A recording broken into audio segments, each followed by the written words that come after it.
Hey guys, welcome back to Gabe's Garage. Today is gonna be a short video. What I'm gonna be doing with you guys is we're gonna be measuring the CV axles.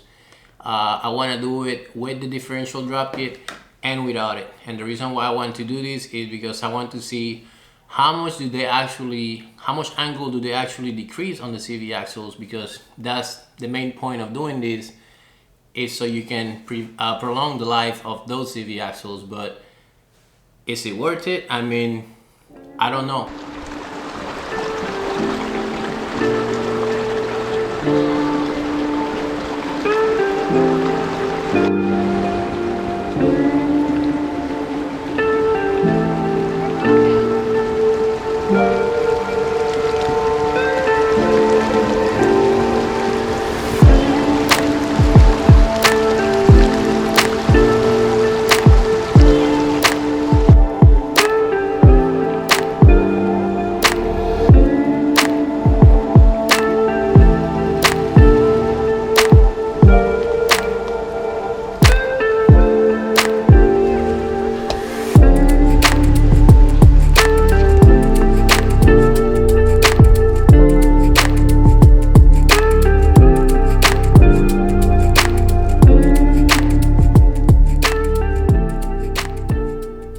Pretty cool. Anyway guys, so this is what we're gonna be using today. I bought this in Amazon. As you can tell, based on how much you twist it, the angle will change. There's consequences of doing the differential drop kit. One, you're gonna lose some ground clearance. As everybody know, you want as much ground clearance as possible when you're going off-roading or overlanding. And two, there is other complaints from other people that I found online. One of them being the oil level.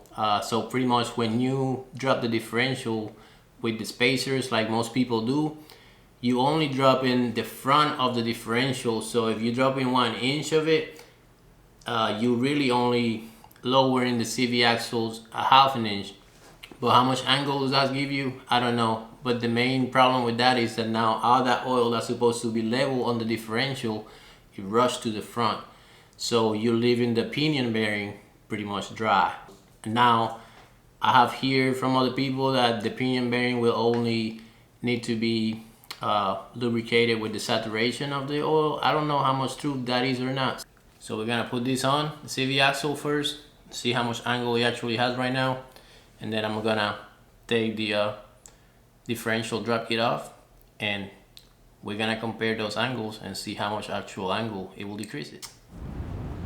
I just want to see if the problem is worse than the solution, you know?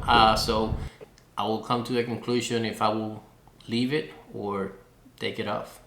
Some of the other issues that comes with dropping the differential using the spacers is you adding a little bit of angle to the drive shaft now, since you're only lowering the front part of the differential. And as most people know, the CV axles have more flexibility tolerances than the drive shaft. And if that drive shaft go off, sometimes can get pretty nasty. The other thing I didn't like was the approach angle once you add the spacers on. Since you're losing the ground clearance, you are now have that leverage on those bolts holding the differential. And if you hit those straight forward, it can get pretty catastrophic. You can see in some of these pictures that I found from somebody that did it, and it just didn't look good.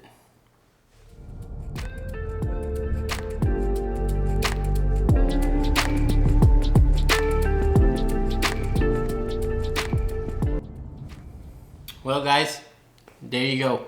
The difference was 2.1 degrees. Did I put him back on? For me, no. I don't think it's worth it. Honestly, 2.1 degrees difference for all the other things that I can think it could go wrong. I'd rather not. I'd rather do CV axles later on the road when they go off, or when the bellows go bad, then I replace them with some high angle bellows that they sell for them. But other than that, I don't think I will be putting the spacers back on.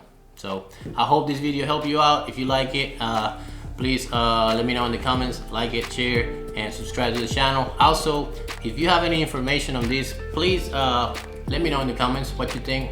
If you have them on your car and you have any problems, if you don't have them, just let me know. I'm curious of what everybody else's opinion is on this big debate. So I'll see you around.